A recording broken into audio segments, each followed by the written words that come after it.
Bonjour, bonjour, chers abonnés sur ma nouvelle chaîne, chers passionnés, amis des oiseaux, des canaris et des chardonnerets. Encore une nouvelle vidéo sur Canaries du 28 et qui dit nouvelle vidéo dit nouveau sujet. Donc comme promis, aujourd'hui nous allons aborder en fait le sujet du point noir chez les canaris et les chardonnerets. Donc je tiens à remercier les nouveaux abonnés. Je tiens à remercier aussi les gens qui m'ont fait des mails. J'en ai reçu pas mal suite à la dernière le dernier suivi partagé, le suivi avec les naissances, j'ai reçu pas mal de mails. Donc j'ai eu le temps de les traiter aujourd'hui. Donc j'ai répondu à tout le monde. Je n'ai aucun mail en retard. Donc du coup, je tiens à remercier l'ensemble des abonnés et des non-abonnés. Donc c'est pareil, cette chaîne, on est passé à 45% d'abonnés qui regardent la chaîne. Et on est passé à 55%, donc on a gagné 5% des abonnés qui n'étaient pas abonnés avant. Donc ce sont des chiffres encourageants pour la chaîne et pour le suivi. Donc je rappelle aussi, cette chaîne a comme but de promouvoir en fait les élevages des canaris et des chardonnerets ici en France, ici aussi en Belgique, mais en Belgique il y a aussi les spécialistes, il y a des spécialistes. En Algérie, je tiens à remercier tous les gens qui nous suivent d'Algérie. Vous représentez quand même 10%. Le Maroc aussi.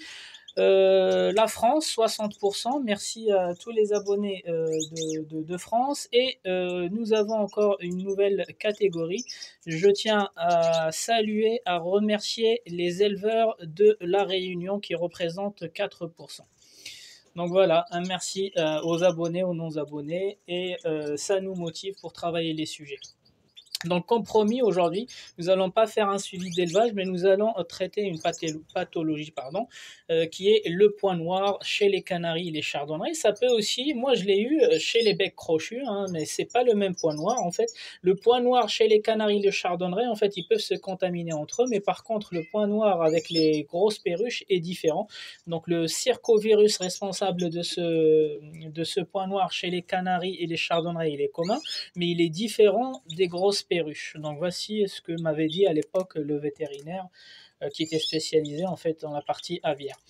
Donc voilà, donc on va commencer comme d'habitude avec un petit rappel d'anatomie. Donc cette fois-ci, j'ai essayé de dessiner juste les organes qui vont nous intéresser. Donc j'ai pas dessiné le jabot, j'ai pas dessiné le gésier, la proventricule.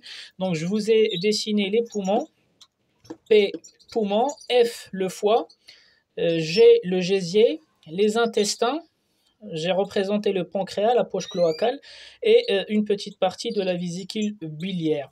Donc le point noir, avant de définir le point noir, certains le connaissent, d'autres ne le connaissent pas. Donc avant de rentrer dans des définitions scientifiques, j'aimerais juste leur expliquer comment voir en fait ou comment il se présente chez l'oiseau. En fait, le point noir, c'est une petite tache noire qu'on trouve chez les jeunes bébés, donc qui viennent de naître, entre une journée et ça peut aller jusqu'à 20 jours des fois, oui, parce que je vois beaucoup de personnes qui véhiculent l'information comme quoi le point noir, il apparaît entre 1 et 6 jours, 7 jours, non, ça peut aller jusqu'à 20 jours. Et il faut prendre comme sécurité un mois. Le premier mois des jeunes, il faut les examiner.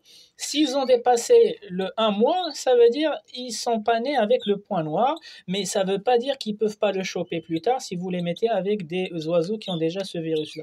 Mais ça veut dire que dans l'œuf n'a pas été contaminé, les parents ne les ont pas transmis ce virus-là, et donc du coup, il faut les surveiller du premier jour jusqu'au tout le premier mois. Donc ça, c'est la sécurité pour être sûr que vous n'avez pas des oiseaux porteurs plus tard. Donc du coup, comment il se traduit par des taches noires qui peuvent être soit à gauche, soit à droite, pardon, quand vous retournez votre oiseau dans le ventre, la partie transparente. Ça peut être soit à ras de la côte, à ras des muscles à droite, donc ça a touché le gésier, soit au milieu, ça a touché les intestins, ou soit le plus souvent, le plus fréquent en fait, c'est la petite tache ou le point noir qu'on trouve à gauche à ras. Il est collé en fait au foie. Donc, je vais vous expliquer ce que c'est. En fait, le point noir scientifiquement, c'est un virus. Aujourd'hui aussi, c'est pareil, les scientifiques, les éleveurs, ils disent beaucoup de choses, mais scientifiquement, il était prouvé que le point noir était bien un circovirus, donc ça veut dire c'est un virus qui s'attaque au corps. Il s'attaque aux corps qui sont fragiles, ça veut dire il va s'attaquer aux jeunes et il s'attaque même à l'embryon qui est dans l'œuf. Donc même si les parents ils ne sont pas porteurs, même si les parents n'ont pas donné ce virus dans l'embryon, le virus il peut traverser la coquille, comme on a vu dans la vidéo le mirage et la poche d'air. L'œuf il respire, il fait rentrer de l'air. Ah bah, le virus il peut rentrer avec l'air et contaminer l'embryon, même si les parents ils sont sains, 100% sains, ils ne sont pas porteurs. Donc du coup, ce virus-là, c'est surtout ce cas-là en fait qui est dangereux. Il y a certains éleveurs, ils disent que c'est une bactérie, un parasite. Mais peu importe l'origine, moi à l'époque j'ai été jusqu'à disséquer en fait un poussin de mes becs crochus à l'époque, pour voir d'où vient ce point noir et je vais vous l'expliquer en fait. Le point noir à droite, c'est scientifiquement prouvé, c'est le gésier qui est touché. Enfin, c'est la surface extérieure du gésier. C'est pas l'intérieur, c'est l'extérieur. En fait, ça fait comme des kystes. Et à vrai dire, c'est pas noir, c'est vert. En fait, c'est comme un kyste rempli de liquide vert et c'est l'équivalent du pus. En fait, c'est un kyste rempli avec du pus qui est vert et qui se met sur la surface extérieure du gésier. Parce que s'il était à l'intérieur du gésier, nous, on ne le voit pas. C'est pareil, c'est un kyste qui va venir se mettre sur l'intestin. Et ici, par contre, c'est un kyste qui ne va pas se mettre sur les intestins. Parce que là, moi, j'avais eu le cas d'un bébé perruche et je l'avais disséqué. En fait, c'était la vésicule biliaire qui avait gonflé et elle sortait ici. Alors que la vésicule biliaire, en fait, elle est en plein milieu du foie et on la voit pas normalement. Mais par contre, elle avait tellement gonflé, c'était comme un ballon gonflable, en fait.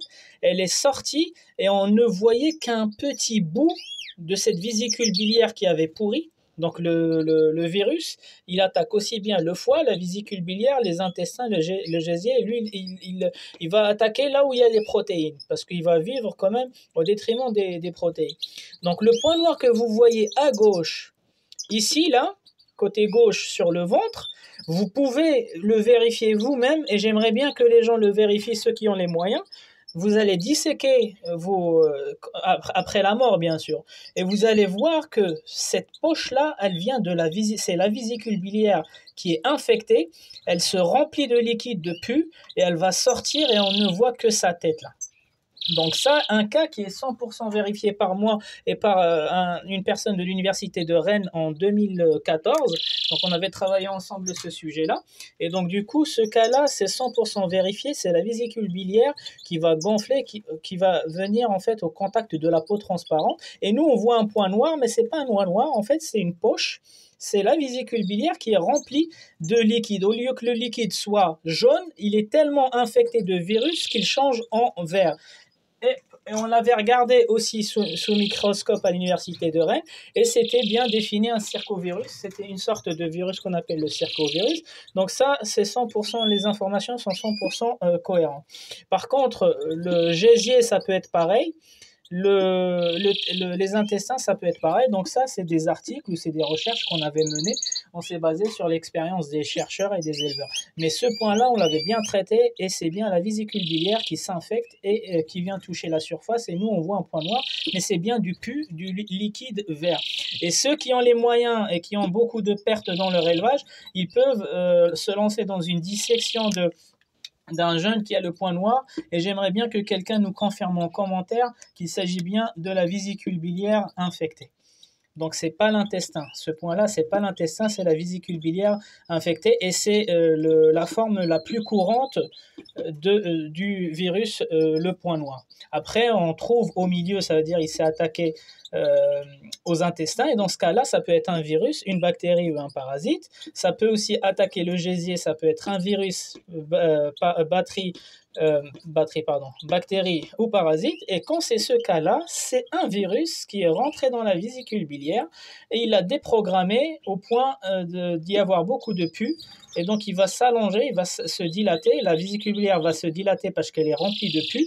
vert, et elle va sortir sous forme de points noirs. Donc maintenant, on va aller définir le point noir. Comment reconnaître le point noir? Donc le point noir, on peut le reconnaître, on peut le voir déjà pendant le mirage. Donc il y a certains cas où le point noir, ce sont les parents qui le transmettent en fait aux jeunes, donc via l'embryon ou via l'ovule, donc soit le mâle, soit la femelle. Quand vous allez mirer, vous allez voir un point noir déjà à travers. Donc vous allez voir l'embryon et à côté, vous allez voir un point noir. Donc déjà, à partir de là, on peut dire que l'un des deux parents est porteur de ce virus-là. Quand vous avez des jeunes qui sont sortis des œufs, et 2 jours après, vous avez des œufs, un œuf ou des œufs qui n'ont pas éclos. Et pourtant, ils étaient bien fécondés, il y avait bien pas un fœtus, mais un embryon qui s'est développé, donc il y avait bien un jeune. Donc quand les jeunes n'ont pas éclos, excusez-moi, je ne sais pas pourquoi il fait ce bruit-là. Depuis tout à l'heure, il ne chantait pas, maintenant que j'ai commencé la vidéo. Donc quand vous avez un œuf qui n'éclot pas alors que tous les autres ils sont sortis, ça veut dire, alors que l'œuf était bien fécondé, ça veut dire que l'embryon est mort, infecté de ce point noir. Quand le jeune ne lève pas la tête, le jeune ne lève pas la tête pour se nourrir aussi, il arrive que dans une fratrie de 4, il y en a un qui est faible, il ne lève pas la tête, donc ça aussi, il faudra se remettre en question par rapport au point noir. Quand vous voyez qu'un des jeunes, il a le jabot vide en permanence, il faut aussi se reposer la question si ça ne vient pas du point noir. Quand vous avez des morts dans le nid, les premiers jours, ou des fois des élevages entiers, donc il faut se remettre en question par rapport au point noir. Et surtout, le moyen le plus sûr, c'est quand vous prenez les jeunes qui viennent de sortir, vous les retournez, moi je le fais systématiquement, et que vous voyez une des taches à droite, à gauche ou au milieu, vers la partie, juste au-dessus du pancréas, c'est que c'est bien le point noir. Donc ça c'est pour les gens qui souhaitent vraiment voir à quoi ressemble le point noir ou comment détecter le point noir. Donc les typologies des points noirs, on a dit, il y a le circovirus, ça se traduit par le même point noir en fait sur l'oiseau. C'est du pus en fait. C'est du pus qui va se transformer en poche. Il va remplir, la poche se remplit de pus et le vert concentré, ça donne une couleur noire à travers la peau. Donc un virus, une bactérie. Les bactéries, c'est les E. coli. On va voir ça dans un autre. C'est comme la mégabactérie. Ça veut dire que c'est une bactérie qui se retrouve en fait dans le corps, mais s'il y a certains paramètres qui vont se déséquilibrer, en fait la E. coli va prendre le dessus, va se transformer en fait en mauvaise bactérie contre le corps. Le parasite, il y a plusieurs parasites. On a déjà parlé de la coccidie, et la coccidie peut des fois, une coccidie mal soignée sur les parents peut générer des points noirs chez les jeunes. Donc le mode opératoire du point noir. Que fait le point noir? Donc je vais prendre le cas du virus parce que c'était un cas que j'avais travaillé, comme je vous ai expliqué, avec une personne de l'université qui m'avait contacté à l'époque. Donc le cas du virus, le virus, comme on avait vu, l'œuf il respire. Il y a des échanges air-eau qui se font entre le milieu extérieur et l'œuf au moment où il va faire rentrer de l'oxygène, le virus peut glisser. Donc ça c'est le premier mode d'infection. Il y a aussi le fait d'avoir des parents qui sont malades. On va voir dans les solutions plus tard. Vous pouvez avoir des oiseaux qui sont malades et qui ont ce virus-là, et vous le savez, donc il ne faut pas les faire reproduire sans les traiter. Et quand vous pouvez ramener des nouveaux oiseaux qui sont des porteurs sains, ça veut dire eux, ça se voit, enfin rien ne se voit sur eux, mais par contre, ils portent le virus. Et leur corps a appris à vivre avec le virus, ce qu'on appelle les porteurs sains. Ça veut dire que ça ne se voit pas sur eux, mais par contre, ils sont susceptibles de faire passer. Ils sont susceptibles de faire passer ce virus-là aux générations suivantes. Et c'est dommage parce que pour les soigner, c'est beaucoup de travail, on va voir, pour soigner les jeunes. Donc, qu'est-ce qui fait ce virus-là une fois qu'il a pénétré dans l'œuf ou qu'il a pénétré où l'œuf, enfin le jeune, il est sorti de l'œuf et qu'il a quand même un point noir? Il va commencer à attaquer en fait l'énergie. Il va se nourrir de l'énergie de l'embryon dans l'œuf ou l'énergie de l'oisillon qui vient de sortir de l'œuf.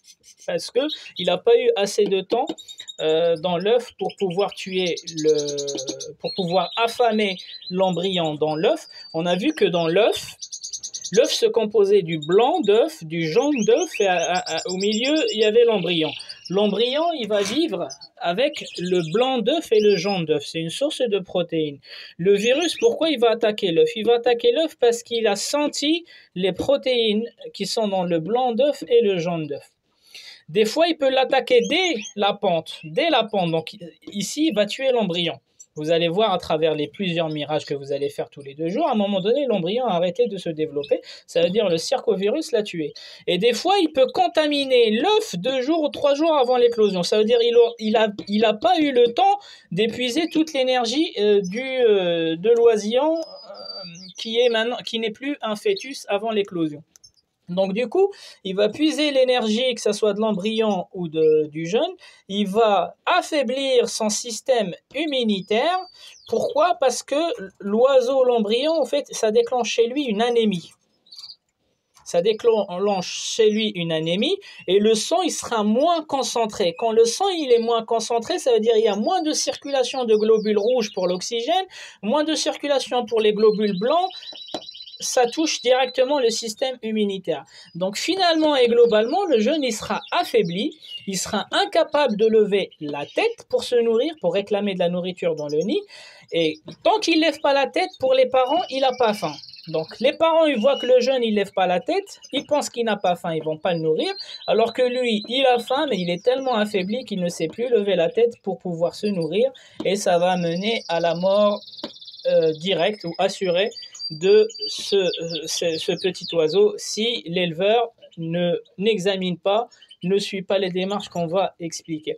Donc voici ce qu'il faut retenir les amis, c'est que le point noir il se présente sous forme d'une petite tache dans le ventre, ça peut être à droite, à gauche ou au milieu. Si c'est à gauche, c'est 100% de la vésicule biliaire qui s'est dilatée. Si c'est à gauche, c'est un petit kyste de pus au-dessus du gésier.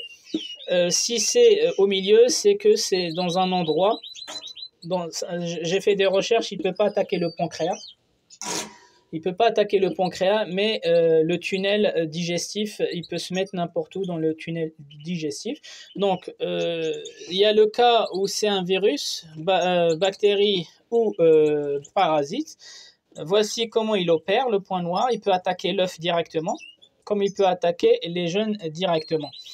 Il y a aussi un autre cas, en fait, c'est que les parents ne l'ont pas transmis dans l'embryon ni dans l'ovule.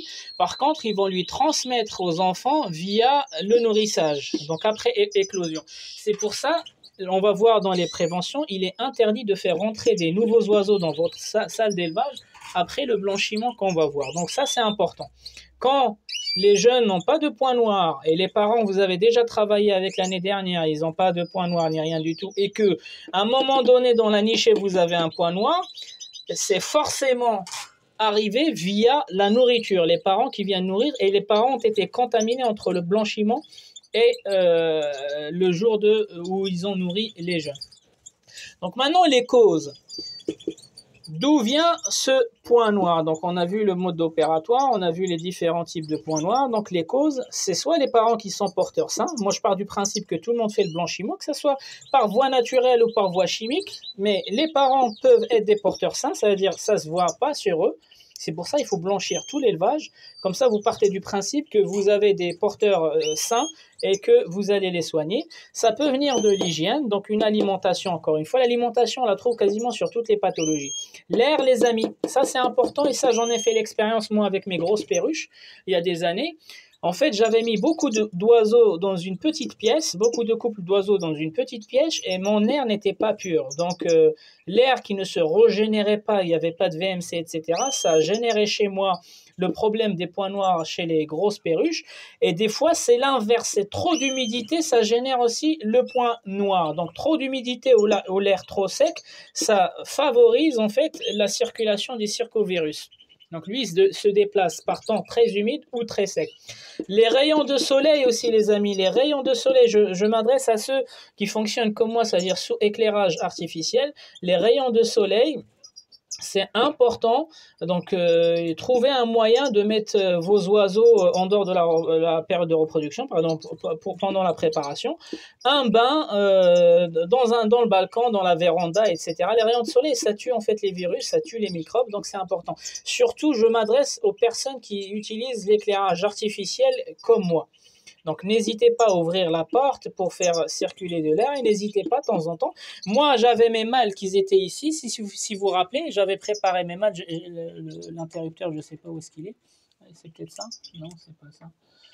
Je sais pas, mais il doit y avoir de la lumière. Donc moi, mes mâles, je les prépare ici, les mâles canaris, dans les petites cages, mais encore une fois, je leur donne pas que de l'alpiste, hein, je mélange, pâté, etc. Et une fois par semaine, je sors tout le caisson, je le mets dans la véranda, pour justement qu'ils aient un peu de rayons de soleil. Et c'est pareil, hein, cette année, je les ai laissés que 1 mois dans la volière. Tous mes chardonnerets, ils étaient en volière, mais je les ai laissés que 1 mois. Et c'est pareil, il faut les sortir dès que vous pouvez. Sinon, il faut juste ouvrir en fait les rideaux si vous avez des rideaux pour que l'air et les rayons de soleil puissent pénétrer dans la salle d'élevage. Et ça désinfecte systématiquement une bonne partie des microbes, des bactéries et des virus. Le manque d'examen, les amis, c'est pareil. Ceux qui ont 100 couples, ceux qui ont 50 couples, forcément, ils ne vont pas tout checker. Mais ceux qui ont des petits élevages de taille petite ou moyenne, il faut retourner vos oiseaux, les regarder régulièrement et surtout quand vous avez des nouvelles éclosions, il ne faut pas hésiter à les voir. Moi, je le fais systématiquement. Même si je sais que je n'aurai pas le point noir, je le fais systématiquement. Je tourne je tourne les jeunes et je regarde est-ce qu'ils ont un des 3 points noirs. Donc l'examen, ça c'est, il faut pas attendre que le jeune y meure ou il faut pas attendre que le jeune ait un jabot vide ou ne lève pas la tête. Dès l'éclosion, vous pouvez aller voir directement. Et souvent, comme je vous ai expliqué, ça se voit directement dans le mirage. Les causes aussi, c'est pas de blanchiment avant la reproduction. Donc ça, c'est moi, je le déconseille. Les gens qui font pas de blanchiment, je le déconseille. Je préfère que les gens fassent un blanchiment naturel. Ceux qui veulent pas utiliser les produits chimiques, faites quand même un blanchiment naturel. Mais faites quand même votre blanchiment, sinon vous prenez des gros risques et c'est dommage parce que vous attendez toute l'année la période de reproduction et finalement vous n'avez pas fait de blanchiment, c'est 50% en fait de la préparation qui part. Et surtout, je vous l'ai déjà dit, mais je l'ai réécrit, pas de nouveaux oiseaux dans votre salle d'élevage après le blanchiment. Les amis, ça c'est très important. C'est comme pour l'Ivomec.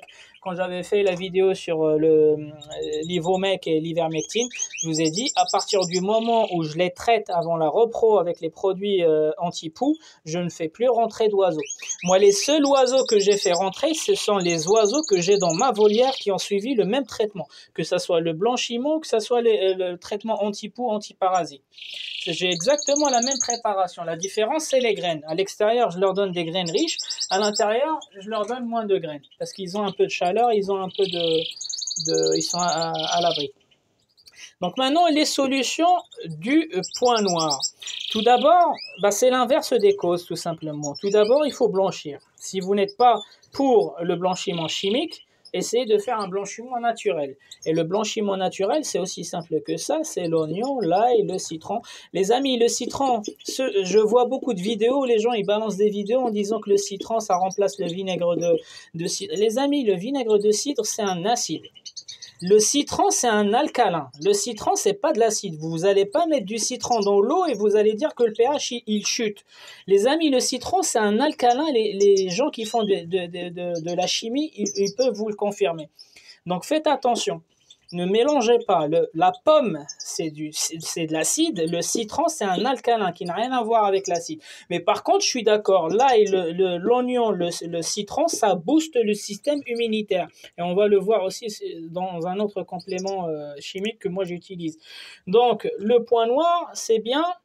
Il fait chuter le système immunitaire. Il faut utiliser en fait un traitement type blanchiment naturel pour booster. Donc c'est un antiseptique qui va booster le système immunitaire. L'ail, le citron, vous pouvez rajouter aussi l'origan, vous pouvez rajouter le thym aussi qui va dégager les voies respiratoires. Donc tout ça. Donc maintenant, on va parler de la solution quand on a des jeunes. Donc moi, je ne parle pas du fait que le point, on le voit à travers le mirage parce que on ne peut rien faire. Je ne parle pas du fait qu'il reste des œufs qui ne sont pas sortis et donc voilà, ils sont morts à cause du virus. On ne peut pas aller chercher les jeunes qui ne sont pas arrivés au point de sortir eux-mêmes. On ne peut pas casser la coquille, hein. Mais par contre, je vais parler du cas où il y a certaines naissances de jeunes avec le point noir. Les amis, le point noir, il ne tue pas. Parce que le mode opératoire ici, j'ai pas marqué que le point noir, il tue. J'ai marqué, il puise dans l'énergie, il affaiblit le système immunitaire, il déclenche une anémie, c'est-à-dire la concentration du sang, elle baisse et le sang, globule rouge, globule blanc. Donc, affaiblissement général de l'oiseau, incapable de lever la tête pour se nourrir, et cela va mener à la mort à cause de la faim. Qu'est-ce qui va mener à la mort? C'est le fait qu'il ne lève pas la tête pour se nourrir ou pour réclamer la nourriture. Et c'est là où l'éleveur doit intervenir, les amis. L'éleveur doit doublement intervenir dans ce critère-là. Quand l'oiseau est incapable de lever la tête, vous le voyez dans le jabot. Il est le seul à avoir le jabot vide, ou ils sont le seul, des fois ça peut toucher toute la fratrie, ils sont les seuls à avoir le jabot vide. Là, l'éleveur, il doit d'abord nourrir les bébés à l'aide d'une seringue ou d'un kit de nourrissage. C'est pour ça que je vous ai parlé d'un kit de nourrissage comme réserve ou comme sécurité dans la préparation à l'époque. Ça fait 2 mois que j'avais parlé de ça. Et les gens, ils ont dit, il n'y a pas besoin, on laisse les parents. Mais les amis, quand vous avez des points noirs, les parents, ils ne comprennent pas, hein. Les parents, un bébé qui ne lève pas la tête, c'est un bébé qui n'a pas faim, qui est rassasié tout simplement. Mais eux, ils ne voient pas le jabot, ils s'en foutent, les parents. Les parents, dans la nature, ils touchent le bec. Si le bébé, il a levé la tête, ils vont déverser, en fait, régurgiter la nourriture. Si le bébé, il ne lève pas la tête, ils partent du principe qu'il n'a pas faim. Et c'est là où le rôle de l'éleveur est important, et c'est là où il va falloir consacrer du temps pour regarder et pour traiter vos jeunes. Il ne faut pas les mettre à la poubelle. Moi, j'ai connu des éleveurs, une fois qu'il y a le point noir, ils les mettent, les pauvres vivants, ils les mettent à la poubelle. Mais bon, parce que eux, ils ont 50, ils ont 100 jeunes, ils ont fait une petite erreur de blanchiment ou une petite erreur d'avoir introduit des nouveaux oiseaux après le blanchiment, et ça leur a coûté le premier tour, par exemple, 50, 100 jeunes chardonnerets qui partent à la poubelle. Et en plus, ils étaient encore vivants parce qu'ils ne pouvaient pas les nourrir en fait à la seringue. C'est beaucoup, parce qu'il faut les nourrir 2-4 fois par jour avec un traitement. Donc moi, je parle bien du fait de l'action de l'éleveur, c'est de nourrir 3 fois, 4 fois les jeunes à l'aide d'un kit de nourrissage. Mais les amis, arrêtez de dire les nourrir, ça va les guérir. Les nourrir, ça va juste leur éviter la mort. Pourquoi? Parce que vous les forcez à manger. Par contre, il reste toujours le problème du virus à l'intérieur. Et au pire, ils vont grandir, ils vont faire leur mue, mais ils sont toujours porteurs. Même si vous ne voyez pas le virus, il n'est pas assez concentré, mais le virus existe, il faut traiter. Donc il faut d'abord nourrir pour les maintenir en vie, et en plus de ça, il faut les soigner, les amis. Et encore une fois, vous pouvez les nourrir dès que vous voyez qu'à chaque fois, ils sont les seuls à avoir les jabots vides. Donc s'ils ne lèvent pas la tête, il faut les nourrir, il faut les forcer. Et vous allez voir que même si vous voulez les nourrir, ils sont tellement faibles que quand vous touchez leur bec, ils ne lèvent pas la tête. Il faut les retourner sur le dos. Il faut retourner ceux qui n'ont pas d'énergie pour lever la tête. Vous les prenez dans votre main, vous les retournez sur le dos, et avec une seringue ou un kit, vous leur remplissez le jabot. Et vous faites ça 3 fois, 4 fois. Ça fait de la nourriture et du traitement, les amis. Le traitement, je ne vais pas vous mentir, moi ce que j'utilisais à l'époque, c'était le même traitement pour blanchir. Donc quand j'avais un point noir dans les jeunes de mes grosses perruches, j'avais reblanchi une deuxième fois, et avec la préparation du blanchiment, je préparais en fait le A21. Et donc ça faisait nourrir les bébés, et en même temps, je les soignais. Donc forcément, si vous les nourrissez, ils vont survivre, parce que la mort, elle vient du fait qu'ils sont affamés, elle ne vient pas du fait qu'ils ont le virus, mais vous allez en faire des porteurs sains pour les clients plus tard. Et en plus de ça, quand vous savez qu'ils ont eu le point noir, certains éleveurs qui est malin, qu'est-ce qu'il va faire? Il va les brader, il va les vendre, il ne va pas les garder pour la repro de l'année prochaine. Et donc, c'est malhonnête, les amis. Il faut les nourrir pour les maintenir en vie, mais il faut aussi les traiter par précaution. Vous refaites un blanchiment de tous vos couples reproducteurs. Vous aérez la salle, si vous avez les moyens, vous ouvrez les rideaux, les fenêtres pour pouvoir faire rentrer des rayons de ce soleil. Vous équilibrez l'alimentation, je ne sais pas comment vous la conservez. N'hésitez pas, ceux qui n'ont pas vu mes vidéos, c'est ce container moi que j'utilise. Hein. Il coûte un peu cher, mais bon, même dans les fermes, ils utilisent ça. Le lait des vaches qu'on boit, la viande qu'on mange, tout ça, en fait, c'est les graines des vaches et les céréales, etc. Les fermiers, ils les mettent dans ces containers-là. Ils sont isothermiques ou je ne sais plus comment on appelle ça. Donc ils ont un anneau, il n'y a plus d'air qui passe et ça risque rien. Donc l'alimentation, il faut faire attention à l'hygiène de l'alimentation. Donc on avait parlé nourrir les bébés et aussi les soigner parce que souvent les gens ils disent que vous n'avez pas besoin de les traiter, il faut juste les nourrir. Mais les amis, enfin, ils vont pas aussi loin dans la vidéo. Les nourrir, ça va les maintenir vivants. Par contre, le virus, il est dans leur corps, ils risquent de le transmettre aux générations suivantes l'année d'après ou des années plus tard. Moi, ce que j'utilise, donc là, je vais vous parler de ma façon à moi. Donc, moi, je vous ai expliqué à l'époque quand j'avais ce problème-là sur les perruches. Je répète, le point noir des grosses perruches n'est pas le même. Les canaris et les chardonnerets, ils ont le même circovirus. C'est-à-dire, si vous avez des canaris infectés, vous risquez de le faire choper au chardonneret et vice-versa. Par contre, si vous avez des becs crochus, des gros becs crochus et des canaris, ça ne risque rien. Et ça, c'était le vétérinaire aviaire qui me l'avait dit à l'époque, en 2014. Et donc du coup, ouais, c'est bien vérifié aussi hein, dans des articles sur Internet. Par contre, en curatif, quand j'avais des jeunes malades, nourrissage forcé par la seringue, plus il faut bien les soigner avec le mélange du blanchiment. C'est-à-dire quand vous préparez votre blanchiment, je vous invite à regarder ma vidéo du blanchiment, le blanchiment 1 mois avant la reproduction. Je reblanchis tous les couples. Et avec cette préparation-là, je vais préparer la pâtée pour les bébés. Donc ça fait nourrissage plus soigner en fait le virus. Et il faut le faire pendant une semaine. Pendant une semaine, les nourrir 3-4 fois par jour. Ça va les aider à rester en vie. Et pour le curatif, donc la façon de curatif, en fait, c'est le Green Vet que j'ai découvert il y a quelques années. Là, c'est un super produit. En plus, le Green Vet, en fait, c'est 2 actions en un. Il ne fait pas que prévenir le point noir. Il ne fait pas en fait que supprimer le prochain point noir, mais il fait aussi booster le système immunitaire. Donc, il fait les deux. Il fait ça, plus la suppression. Donc le point noir, il va faire chuter le système. Et pourquoi le point noir, il s'attaque aux petits surtout? C'est parce qu'il sait très bien que leur système immunitaire, il est faible. C'est pour ça les parents, en fait, ils sont porteurs sains. Donc ça ne se voit pas sur eux. Il ne peut pas faire de dégâts sur les parents. Mais par contre, il sait faire des dégâts sur les enfants parce que leur système immunitaire, il est plus faible que les adultes.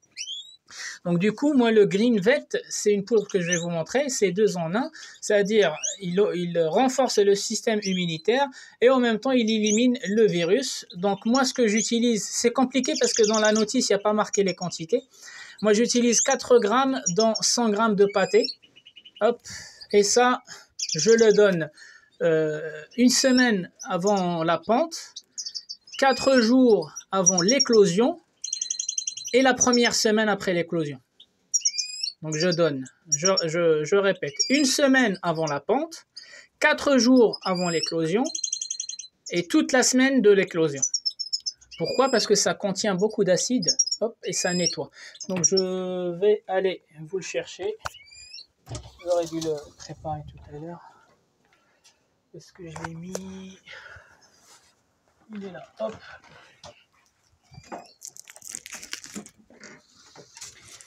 Donc il s'agit de ce produit-là.